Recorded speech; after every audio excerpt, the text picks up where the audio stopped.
Hi, I'm David Harrington. In this video, I'm going to show you how to make this neat little wooden phone holder. No screwing, no gluing, no nailing, just two pieces of wood.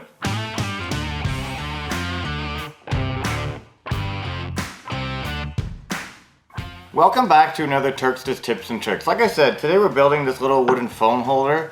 And if you're in Southern Ontario, visit any Turkstra Lumber location for all the tools and materials needed to build a project like this or any other projects you might be working on. Now let's get into the build. So the first step is going to be laying out the length of the upright of the phone holder. So the back of mine is going to be 7 inches, so we'll mark that. We'll draw our line across, and then we'll cut that out, and then we'll move on to the back piece that holds it up. So we'll go ahead and we'll cut that out.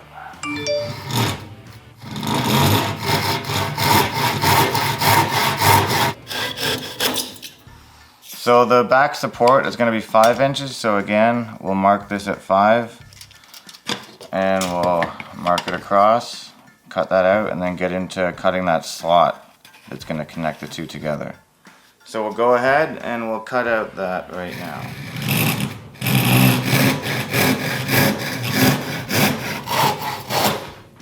So I'm going to give these a quick sand, and then we'll go into laying out the notch.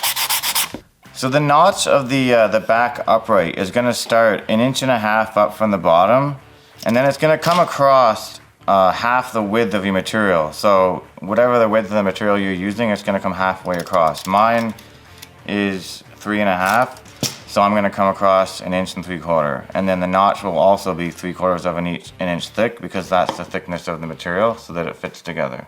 So we'll continue laying out the notch. I've got my first line drawn, so now I'm going to make a mark 3/4 of an inch across from that for the thickness of the material.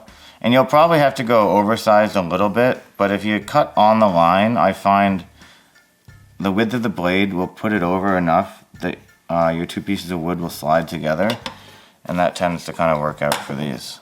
If not, you can cut undersized a little to begin with, and then if it doesn't quite work, you can cut oversized after that, or even sand or file it out a little bit bigger. So now we'll go ahead and cut that out. So to cut this out, I'm just going to saw down with my regular saw, whatever you have, and then I'm going to use this wire coping saw here to come in and cut across the bottom. So we'll do that now and see how it works out.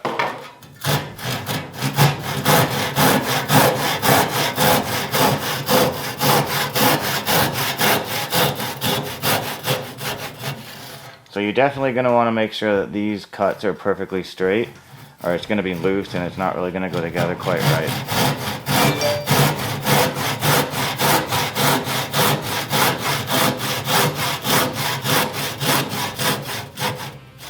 And when you get to the bottom, make sure your saw is nice and flat, so that the bottom of this cut, or you can't see this cut, is nice and flat.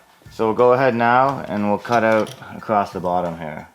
If you have one of these little wire coping saws, they work wonders. If not, you can kind of cut in on an angle or cut down with a different type of saw, whatever you've got to kind of get the job done. But this will work great for this right here.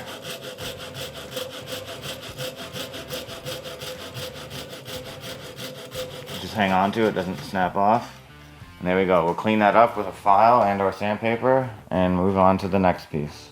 While I've got it in the vise here, I'll just kind of sand it up as best I can, get those corners nice and square.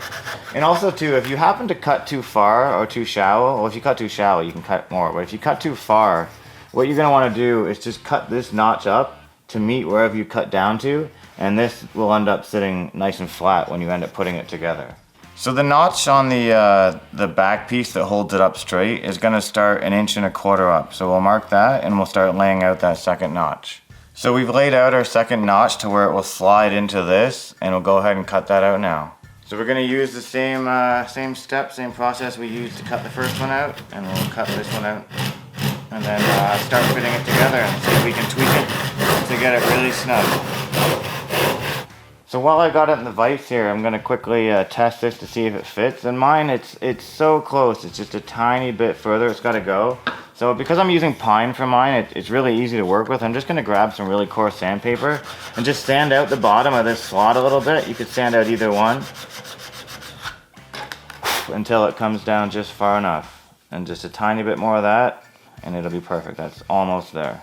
So now with some finer sandpaper, I'm just going to give the whole thing a little bit of a sand, because in a later video on the Turkstra Tips and Tricks series, we're going to be talking about how to stain, how to use stain, and we're going to stain this project and see how good it'll make it look. So there we go, we've got it all cut out, all sanded up. We'll slide it together and it's literally perfect. I'm actually surprised how perfect this one worked out without any tweaking and too much sanding. If you measure it and you lay it out really nicely, it'll go together perfect. So now we'll stick our phone on there. And look at that, a nice little phone holder, no screwing, no gluing, no nailing, just 2 pieces of wood. It's a really quick, really fun one. Thanks for watching another Turkstra's Tips and Tricks video. If you like this one, definitely consider subscribing for a lot more great content. And if you're in Southern Ontario, Canada, definitely check out build-it-better.ca. That's build-it-better.ca. It's a program through Turkstra Lumber where you'll see a lot more great how-to videos like this, a lot of discounts on products, services, and a lot more great tips from the pros. And like I always say, guys, the more you build, the better you get.